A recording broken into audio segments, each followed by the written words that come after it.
Oke, Bapak Ibu sekalian, kita sudah sampai di Maqbarah Uhud. Nanya deh.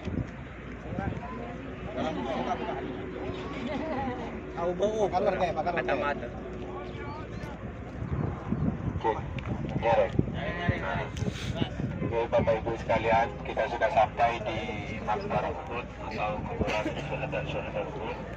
Ini di belakang, di depan kita ini merupakan kuburan syuhada Uhud yang jumlahnya 70 orang.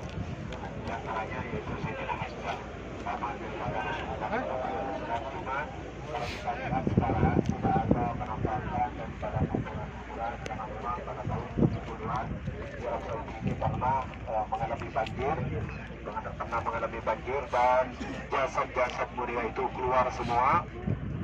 Karena kata sejarawan Saudi pada saat itu, para jasad-jasad yang keluar itu layaknya baru meninggal, darahnya masih mengalir, kemudian masih baru juga kulit-kulitnya seperti halnya orang yang baru meninggal. Itu merupakan salah satu tanda bahwasanya syuhada Uhud ini merupakan sahabat yang dijamin masuk surga oleh Allah Subhanahu wa taala. Allahu Akbar. Kata Rasulullah, Sayyidina Hamzah ini diberi julukan Sayyidus Syuhada, pemimpinnya para orang-orang yang mati syahid. Jadi jumlahnya syuhada Uhud ini jumlahnya 70 orang dari 700 orang yang berperang pada perang Uhud. Jadi saya sedikit cerita Bapak Ibu sekalian, ketika harta benda orang-orang kafir ditinggalkan di bawah ini, kurang lebih di belakang kita ini, di belakang Bapak Ibu sekalian, di lapangan ini, harta benda orang-orang kafir ditinggalkan di bawah. Kemudian agak itu memang strategi daripada Khalid bin Walid pada saat itu. Khalid bin Walid belum masuk Islam. Khalid bin Walid ini perlu Bapak Ibu ketahui tidak pernah mengalami kekalahan dalam perang, baik sebelum masuk Islam dan sesudah masuk Islam. Makanya Khalid bin Walid ini diberi julukan Syaifullah, pedang Allah, Al-Maslul, yang terhunus.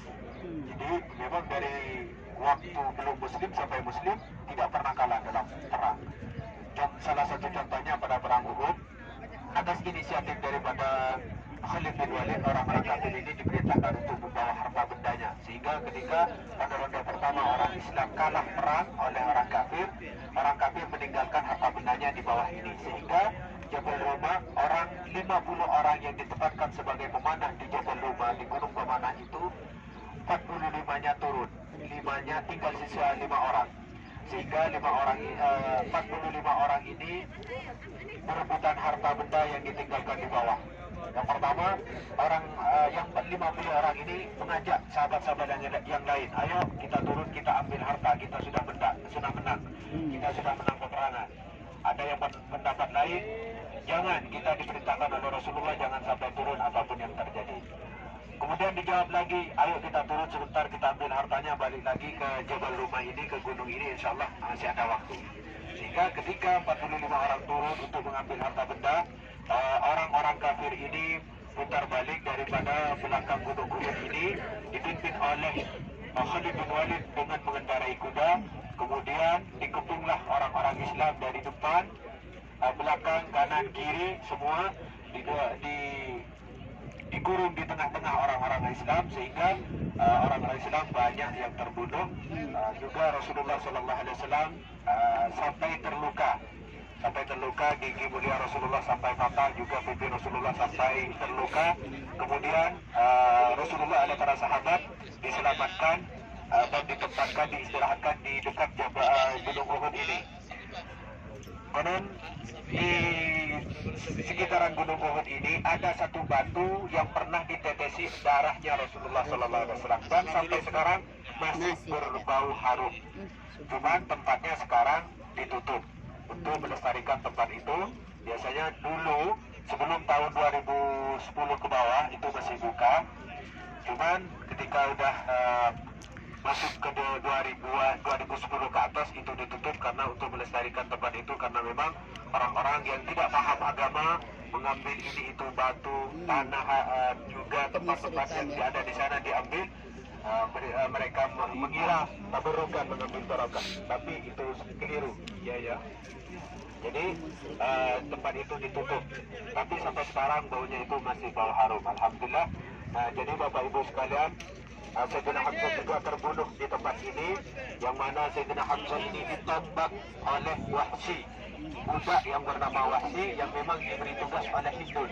Gak sampai di situ, Sayyidina Hamzah ini ketika ditembak, Sayyidina Hamzah ini terjatuh masih bangun Bapak Ibu, karena memang Sayyidina Hamzah ini dijuluki Asadullah, singanya Allah.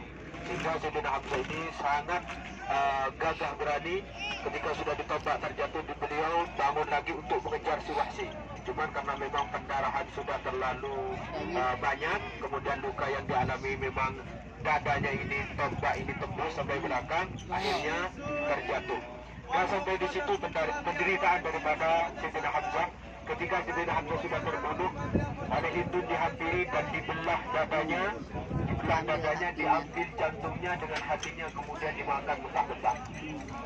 Ada satu pendapat ulama yang mengatakan bahwasanya ketika hati dan jantungnya Sayyidina Hamzah ini diambil, ketika digigit oleh Allah Subhanahu wa taala, hati dan jantung itu seketika jadi busuk, sehingga dimuntahkan lagi oleh Hindun, nggak sampai dimakan.